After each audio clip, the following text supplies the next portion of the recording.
주일 아침 한 교회에서 담임 목사님이 예배를 마치고 공과 공부를 하고 있는 아동부실을 방문을 했습니다. 때마침 선생님 한 분이 자기 반 아이들과 함께 공과 공부를 열심히 하고 있었습니다. 목사님은 그 모습을 보면서 우리 아이들이 하나님의 말씀인 성경을 어느 정도 알고 있을까 궁금한 생각이 들었습니다. 그래서 목사님은 그중 한 아이에게 질문을 했습니다. 얘야, 내가 너에게 한 가지 물어보고 싶은 것이 있다. 네가 아는 대로 대답해 주겠니? 네, 목사님. 그러니까 그렇다면 누가 여리고성을 무너뜨렸을까? 이렇게 물어봤습니다. 그런데 그 아이는 겁을 먹은 표정으로 이렇게 대답했습니다. 제가 안 무너뜨렸어요. 진짜예요. 제가 무너뜨리지 않았어요. 뜻밖의 대답에 목사님은 놀랐습니다. 그래서 그 목사님은 반 선생님을 너무 빤히 쳐다보았던 것이죠. 그러자 그 선생님은 진지하게 이렇게 말합니다. 목사님, 그 아이는 틀림없는 아이입니다. 절대 거짓말할 아이가 아닙니다. 그 아이가 자신이 무너뜨리지 않았다고 하면 틀림없이 그 아이는 그 여리고성을 무너뜨리지 않았습니다. 그 말을 들은 목사님은 너무 어이가 없었습니다. 그래서 교육부서를 담당하고 있는 부장 장로님께 조금 전 일어났던 일을 말씀을 드렸습니다. 그러자 장로님은 심각하게 목사님, 그럼 어떻게 하겠습니까? 교회 안에서 일어난 일이니 제가 부담을 절반 정도 부담하고 교회에서 절반 정도 부담하면 어떨까요? 너무 황당해서 목사님이 할 말을 잃었는데 그때 또 장로님은 그럼 재정부 장로님에게 말씀을 드려서 교회에서 일어난 일이니까 당회를 열어 그 무너진 것에 대한 현장 파악과 피해 보상 규모를 예산을 짜서 회의를 한번 진행해 보겠습니다 라고 말씀하셨다고 합니다. 물론 이 이야기는 실제로 일어났던 일이 아니고 누가 지어낸 이야기입니다. 이럴 일들이 생기지 않겠죠. 히브리서 11장 30절 말씀은 믿음으로 7일 동안 여리고를 두루 다니며 성이 무너졌으며 라고 말하고 있습니다. 이스라엘 백성들은 가나안 정복의 첫 번째 전쟁인 이 여리고 성을 점령하기 위해서 준비 중에 있습니다. 이 전쟁은 하나님의 거룩한 전쟁으로서 그 땅의 대적들을 무찌르고 물리쳐서 좋은 땅을 차지하기 위한 하나님께서 개입하신 전쟁이었던 것이죠. 그런데 하나님께서는 이스라엘 백성들에게 전쟁을 준비하고 있는데 너무나도 황당하고 말이 안 되는 그런 것을 요구를 하셨습니다. 그리고 이 말이 안 되는 일로 말미암아 여리고성이 무너지는 일이 일어났던 것입니다. 여리고성이 무너진 이 사건을 통해서 오늘 우리에게 들려주시는 하나님의 음성을 함께 듣는 귀하고 복된 시간이 되길 주님의 이름으로 축원합니다. 먼저 우리 1절과 2절 말씀을 함께 봉독하겠습니다. 이스라엘 자손들로 말미암아 여리고는 굳게 닫혔고 출입하는 자가 없더라. 여호와께서 여호수아에게 이르시되 보라, 내가 여리고와 그 왕과 용사들을 내 손에 넘겨 주었으니. 아멘. 여리고성 사람들은 이스라엘 백성들이 공격해 올 것이라는 것을 미리 알고 있었습니다. 그래서 성문을 굳게 잠그고 버티고 있었던 것이죠. 여리고는 둘레가 600m, 면적이 2만 제곱미터, 약 6,000평 되는 정도 작은 성입니다. 교회 아래에 있는 구봉중학교 운동장 3개를 합쳐놓을 정도의 작은 규모인 것이죠. 그런 작은 성에 사람들이 20만 명에 이르는 병력을 보유하고 있는 막강한 이스라엘 백성들에게 대항한다는 것은 무모한 일이었습니다. 하지만 여리고성 사람들은 큰 군사가 쳐들어오더라도 항복하지 않았던 이유는 여리고는 요단 서편에 있는 중요한 방어 거점으로서 아무리 많은 병력을 거느리고 그리고 싸움을 일으키고 하더라도 쉽게 정복할 수 없었던 견고한 요새였기 때문입니다. 고고학적 발굴에 의하면 여리고성은 가파른 경사지 위에 정상에 세워진 성입니다. 뿐만 아니라 적들의 침입에 대비해서 성 밖으로 3에서 4m 정도의 석조 장애물을 설치하였습니다. 성벽은 2겹으로 쌓아서 외벽과 내벽으로 구성되어 있고 또 외벽은 35도 각도로 비스듬히 세웠습니다. 그래서 사람들이 클라이밍을 하지 않는 이상 그 성벽을 오를 수가 없는 것이죠. 한마디로 여리고성은 초롱성 그 자체였던 것입니다. 여리고성이 적이 성벽을 타지도 못하고 공격도 하지 못하는 그런 좋은 조건을 많이 가지고 있었습니다. 하지만 그것으로 인해서 하나님의 계획하신 심판과 멸망은 피하지 못했던 것이죠. 그 이유가 무엇입니까? 그것은 인간이 세운 건축물이고 인간의 조건으로서는 하나님의 심판을 피하지 못하기 때문입니다. 우리에게도 여리고성이 견고하게 건축이 되어 있습니다. 명예의 여리고성이 있습니다. 권세의 여리고성이 있습니다. 재물의 여리고성이 있습니다. 그러나 이런 것들이 우리를 견고하게 한다고 자만하지만, 자신하고 있지만 하나님의 심판 앞에서는 그 어느 것도 쓸모없는 것들이라는 것입니다. 돌멩이 하나도 남김없이 무너뜨리고 부숴버리겠다는 하나님의 능력을 우리는 믿어야 하는 것입니다. 또한 하나님의 심판 앞에서 우리를 구원할 수 있는 방법은 오직 우리를 죄에서 대속하기 위해서 십자가에 못 박혀 돌아가시고 3일 만에 부활하사 승천하신 주 예수 그리스도를 믿는 믿음뿐이라는 사실입니다. 손자가 춘추 전국시대에 쓴 손자병법이라는 병법서가 있습니다. 그 중에 3편 모공편을 보면 전쟁의 최상책은 적의 모략을 공격하는 것이고, 차선책은 외교관계로 공격하는 것이고, 그 다음은 군대로 공격하는 것이고, 최하위의 방법은 성을 공격하는 것이다 라고 말하고 있습니다. 성을 공격하는 것은 어쩔 수 없는 경우 최후의 수단, 방법으로 공격하는 것인데, 투석기 같은 전차를 수리하고 또 기구를 갖추는 데에만 석 달이 지납니다. 그리고 성을 공격하기 위해서 흙을 쌓는 그 작업도 석 달이 소요됩니다. 그렇기 때문에 장기전으로 갈 수밖에 없는 것이죠. 이렇게 전쟁이 장기전으로 가면 어떻게 됩니까? 나라의 국고는 바닥이 나고 또 군사들은 밥도 먹어야 되지 않겠습니까? 또 물자들도 다 바닥이 나는 것입니다. 그리고 기다리다 지쳐서 병사들도 사기는 떨어집니다. 또한 장수가 마음이 급해서 분을 이기지 못해서 병사들에게 성벽을 공격하라 라고 할 때 병사의 3분의 1은 성벽에 올라가기도 전에 활에 맞거나 창에 맞거나 그렇게 죽임을 당하고, 또 올라가는 도중에도 죽고 올라간 후에도 숫자에 밀려 죽을 수밖에 없는 그런 방법이라는 것입니다. 그래서 전쟁에 능한 자는 적의 군대를 굴복시키지만 전쟁은 하지 않고, 적의 성을 함락시키지만 공격은 하지 않으며, 적의 나라를 무너뜨리지만 질질 끌지는 않고 반드시 적을 온전하게 하여 천하를 다툼으로 군대는 무너지지 않으면서 이익은 온전하게 하고, 이거야말로 지모로서 성을 공격하는 방법이다라고 손자병법에 나와 있습니다. 어떻습니까? 지금 이스라엘 백성들의 군대는 손자병법서에 나오는 이기는 방법을 너무나도 잘 알고 있고 그대로 하고 있습니다. 싸워야 할 때를 알고 있었습니다. 병력도 많았습니다. 하나님과 백성들의 뜻이 같았습니다. 미리 전쟁을 준비하고 예비하였습니다. 그리고 여호수아라는 유능한 지도자가 있었던 것입니다. 사랑하는 성도 여러분, 우리는 결코 그 어떤 인간적인 조건에 연연해서는 안 됩니다. 우리가 세상적인 것, 인간적인 것에만 의지하고 살 때 정작 하나님의 심판을 면하기 위한 필수 요건인 예수 그리스도를 믿는 믿음은 도리어 상실해버리고 맙니다.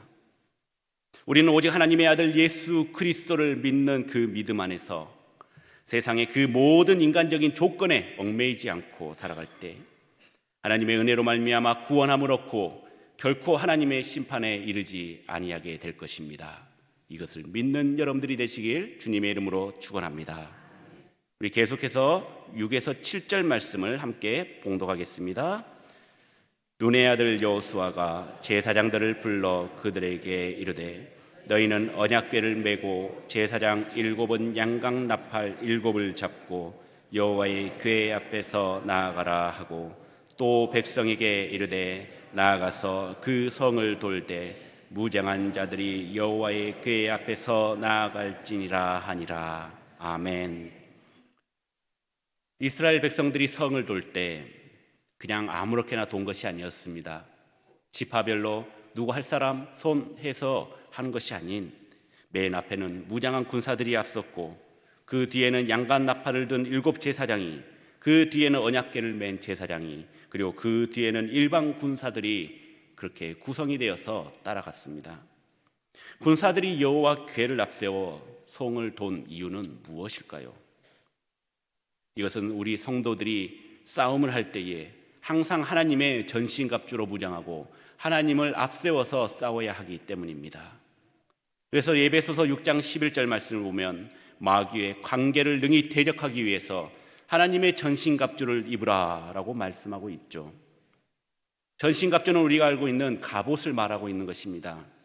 하지만 이것은 혈과 육에 대한 갑옷이고 우리는 보이지 않는 영들과 싸워야 하기 때문에 영적인 갑옷을 입어야 하는 것입니다. 그래서 서서 진리에 너희의 허리에 띠를 띠고 의의 호신경을 붙이고 평안의 복음에 준비한 신을 신고 모든 것 위에 믿음의 방패를 가지고 구원의 투구를 쓰고 성령의 검 곧 하나님의 말씀으로 우리는 믿음의 영적 전쟁을 치러야 하는 것입니다. 이 세상은 아직도 어두운 세력들이 활개를 치고 다니고 있습니다. 시시때때로 우리를 노리고 있습니다. 우리를 무너뜨리려고 하고 있습니다.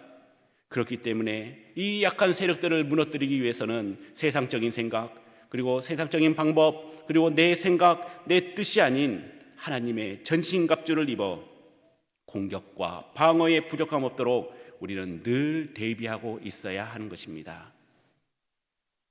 예수님께서도 광야에서 사탄과의 시험에서도 말씀으로 사탄을 물리치지 않았습니까? 이스라엘 백성들이 여호와의 궤를 앞세우고 전쟁에 임했다라는 것은 하나님을 전적으로 우리는 믿습니다 라는 그들의 믿음의 신앙 고백이었던 것입니다. 20만이라는 대군이 있었습니다.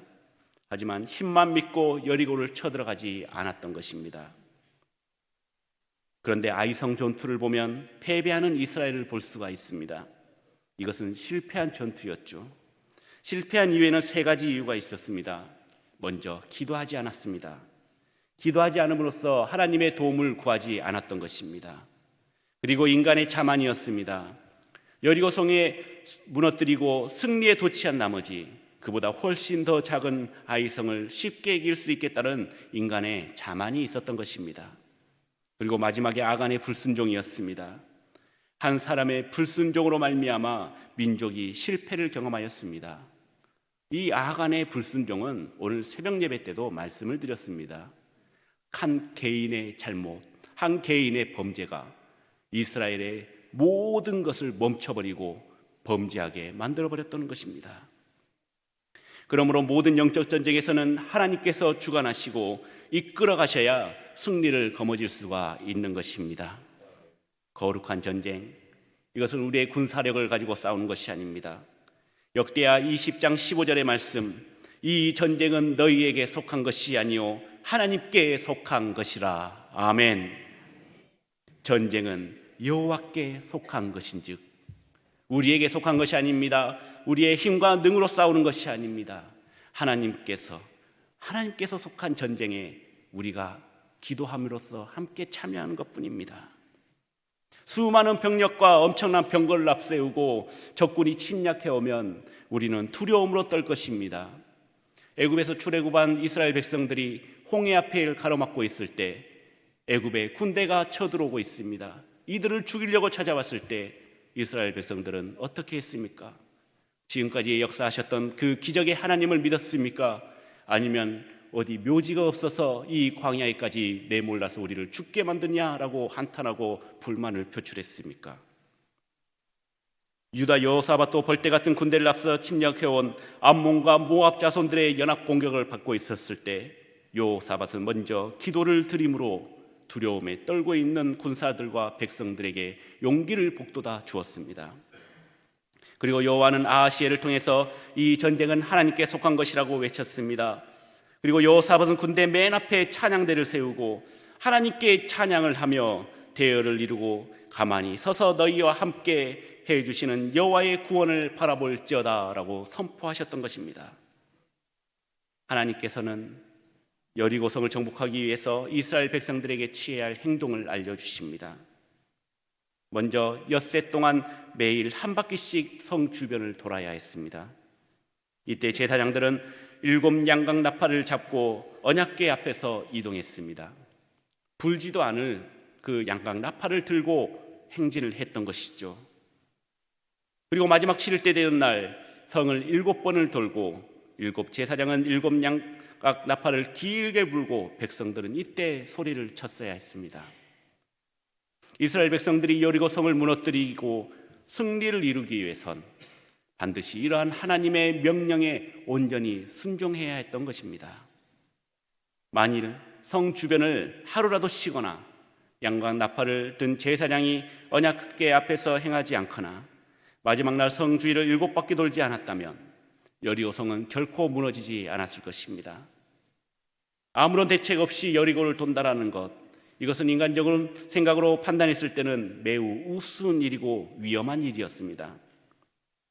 6일 동안 성을 돌면서 어떠한 일도 발생하지 않을 때 이들은 회의와 갈등에 빠졌을 수도 있을 것입니다. 여리고 성을 함락시키기 위해서 성을 돌아야 한다면 그냥 한 번 도는 것이나 100번 도는 것이나 똑같을 텐데 굳이 왜 6일 동안 그렇게 우리를 힘들게 돌게 하고, 그런 것들이 이해가 가지 않습니다. 나팔을 불고 소리를 질러서 성이 무너질 줄 알았다면 가서 첫날부터 우리가 소리를 지르고 양각 나팔을 불면 성이 무너질 것인데 왜 하나님께서는 그렇게 6번을 돌게 하고 마지막 날은 7번을 돌게 하였는가? 그런 의문을 가질 수도 있을 것입니다. 그런데 마지막으로 10절 말씀에 하나님께서 말씀하십니다. 우리 10절 말씀을 함께 봉독하겠습니다. 여호수아가 백성에게 명령하여 이르되 너희는 외치지 말며 너희의 음성을 들리게 하지 말며 너희 입에서 아무 말도 내지 말라. 그리하다가 내가 너희에게 명령하여 외치라 하는 날에 외칠지니라 하고. 아멘. 하나님께서는 이들에게 침묵을 요구하셨습니다. 조용히 성벽을 돌아라. 조용히 돌아라. 앞서 말씀드린 것처럼 이들이 전쟁을 할 줄 몰라서 여리고성을 돌았습니까? 힘이 없어서 공격을 하지 않았습니까? 너희의 생각, 너희의 주장을 드러내지 말고 이들에게 침묵을 지시하신 것입니다.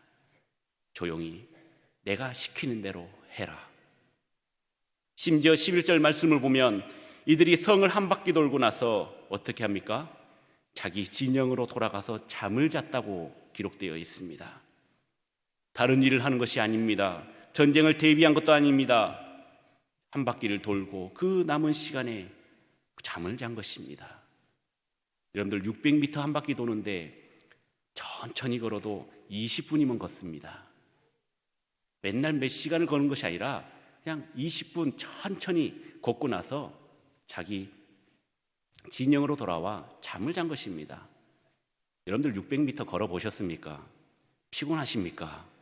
안 피곤합니다. 더 돌 수 있습니다. 하지만 딱 하루에 한 바퀴씩 도는 것입니다. 그리고 그들은 억지로라도 잠을 청해야 했던 것입니다.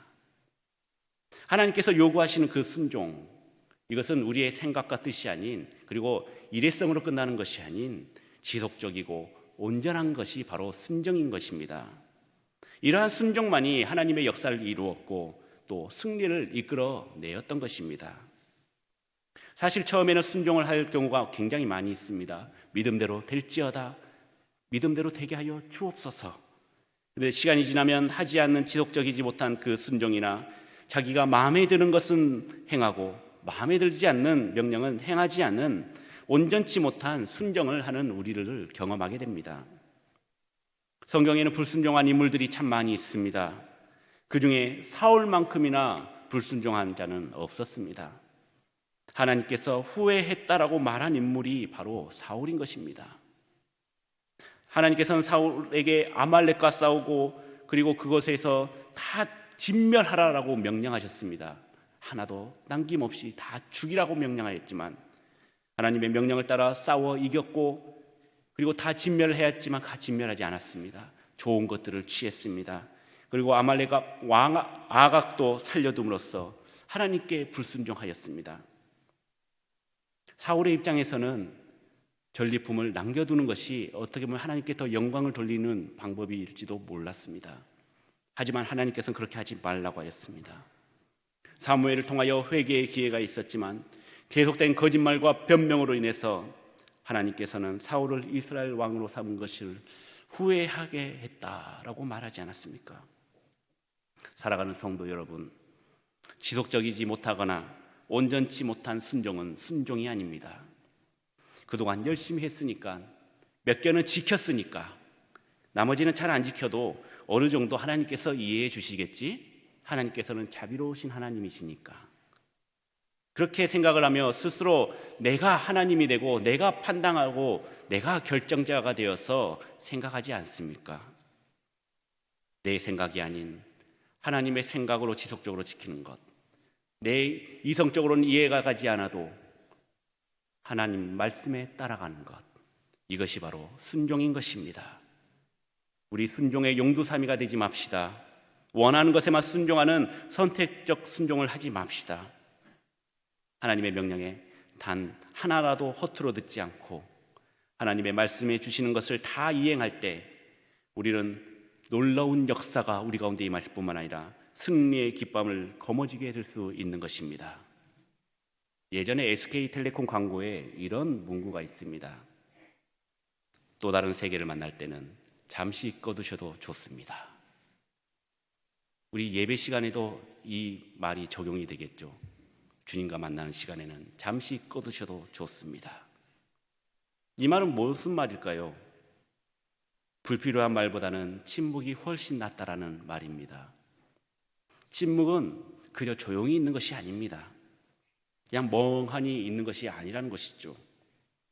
그렇다고 말하지 않는다고 의사소통이 되지 않는 것이 아닙니다. 말하지 않아도 알 수가 있죠. 침묵을 통해서 나를 한 번 더 돌아보고 나를 더 멀리 나아갈 수 있게 하는 방법을 아는 것, 그리고 힘의 근원이 바로 침묵이라는 것입니다. 이스라엘 백성들은 지금 침묵해야 할 때입니다. 할 말이 참 많지만 침묵해야 되는 것입니다. 외치지 말고 음성이 들리게 하지 말고 입에 아무 소리도 내지 말아야 합니다. 여러분들 군대 간 훈련병들이 가장 조용히 해야 할 때가 언제인지 아십니까? 경계 근무할 때? 아니면 은밀히 작전에 침투할 때? 아닙니다. 제 경험상으로는 진짜 조용히 해야 할 때는 바로 사단장님의 훈화 말씀하실 때입니다. 저는 신병교육 때 훈련소 조교로 있었습니다. 그래서 입소식과 퇴소식 그리고 높으신 분들과 그렇게 간담회 같은 것을 하면 꼭 한 사람이 기침을 합니다. 이렇게 하면은 조용한 가운데 그 기침 소리가 굉장히 거슬립니다. 그렇다면은 나는 꼭 참아야지라고 생각했던 애들이 기침하네? 그럼 나도 할까? 이쪽에서 기침하면 저쪽에서 이렇게 되는 것이죠. 그리고 1시간, 2시간 동안 그렇게 정자세로 딱 이렇게 앉아 있어야 되는데 얼마나 몸이 굳을까요? 그러면은 이렇게 움직이다 보면은 의자가 삐걱삐걱 될 때도 있고 그렇게 소리가 납니다. 그렇다면은 우리 조교들은 굉장히 예민해집니다. 사단장님이 오셨는데 이것들이 감히 소리를 내? 옛날에 궁예가 그랬죠. 누가 기침 소리를 내었는가? 관심법으로 다 잡아가지고 그렇게 처벌을 하지 않았습니까? 저희들도 몇 열 몇 터에 딱 있는지 파간 다음에 다 훈화 말씀이 끝나고 기다렸다가 기침을 하거나 수다 떠는 훈련병들 다 잡아내가지고 막사까지 오리걸음 시켜가지고 돌아가게끔 그렇게 할 때도 있었습니다. 지금 이스라엘 백성들의 마음이 아마 이런 마음이었을 것입니다. 입에서 아무 소리 내지 않고 성을 도는 것 참 힘듭니다. 예배 시간에 말하지 않고 있는 것, 움직이지 않고 있는 것 굉장히 힘듭니다. 그래서 제가 믿으십니까? 하면은 그때 드디어 하는구나 아멘이라는 말이 나올 때도 있죠. 나도 모르게 나올 수도 있습니다. 하지만 절대 침묵이었습니다. 하나님께서 하지 말라. 우리 입장에서는 답답할 수도 있습니다. 귀찮을 수도 있습니다. 그렇지만 하나님의 음성이었기 때문에 하나님의 명령이기 때문에 그렇게 행할 수밖에 없었던 것이죠. 사랑하는 성도 여러분, 우리는 너무나 말이 많습니다. 내 생각에는 이렇다. 내 말대로 해라. 내 뜻대로 해라. 내가 잘난 줄 압니다. 내가 다 아는 줄 압니다. 그리고 모든 것이 내가 해결사인 줄 알고 있습니다. 그런데 다른 사람들이 입이 없어서 말을 못하는 것 아닙니다. 나보다 더 똑똑한 사람들 많이 있습니다. 나보다 더 그 분야의 전문적인 사람들 많이 있습니다. 올바른 해답을 갖고 있는 자들도 있습니다. 그런데 이 사람들은 다른 사람들보다 똑똑하고 전문가고 잘났지만 함부로 얘기하지 않습니다. 이들은 하나님의 뜻이 그러하니 내 뜻과 내 생각을 내려놓고 입을 닫고 하나님의 음성에 늘 귀를 기울였다라는 것입니다. 분쟁을 피하기 위해서, 그 말하는 사람을 배려하기 위해서 이들은 침묵하고 하나님의 뜻에 따라서 말을 아끼고 있었다라는 것입니다. 이스라엘 백성들이 앞서 나가고 있는 양각 나팔에 집중하면서 이들은 침묵하면서 여리고를 돌았던 것입니다. 언제 불까? 언제 불까? 나팔을 언제 불까? 그렇게 늘 긴장하면서 나팔 불 때를 기다렸던 것이죠. 침묵하면서 고요한 중에 임하시는 그 하나님의 음성을 듣고 말씀대로 행하는 것, 이것이 바로 하나님께서 원하시는 것이었습니다. 이 명령의 출처가 하나님께로부터 왔기 때문에 그 사실만으로도 100% 순종했다라는 것이죠. 지금까지 많은 기적을 일으켜주신 하나님께서 이번에는 어떤 방법으로 우리를 승리하게 하실까라고 기대하면서 또 떨리는 마음으로 침묵하며 성을 돌았던 것입니다. 이 사건은 우리에게 대적하는 악의 세력들을 어떻게 물리쳐야 하는지를 알려주고 있습니다. 그것은 우리 자신의 능력과 수단으로 싸우려 해서는 안 되고 오직 하나님을 의지하고 그에게 순종함으로써 싸워야 한다는 것입니다. 그렇기 때문에 우리는 결코 우리의 지혜가 부족함을 인하여, 우리의 능력의 부족함을 인하여 낙심하거나 포기하지 않아도 되는 것입니다. 하나님께서 채워주시고 우리가 그 채워도 부족함을 느꼈을 때 하나님께서 직접적으로 나서서 승리를 이끌어 주신다는 것입니다. 이 약한 시대에 우리를 대적하는 세력들이 얼마나 많이 있습니까? 그 모든 악의 세력들을 물리치고 믿음으로 승리하면서 우리 가운데 있는 여리고성을 무너뜨리는 믿음의 성도님들이 되시길 주의 이름으로 축원합니다.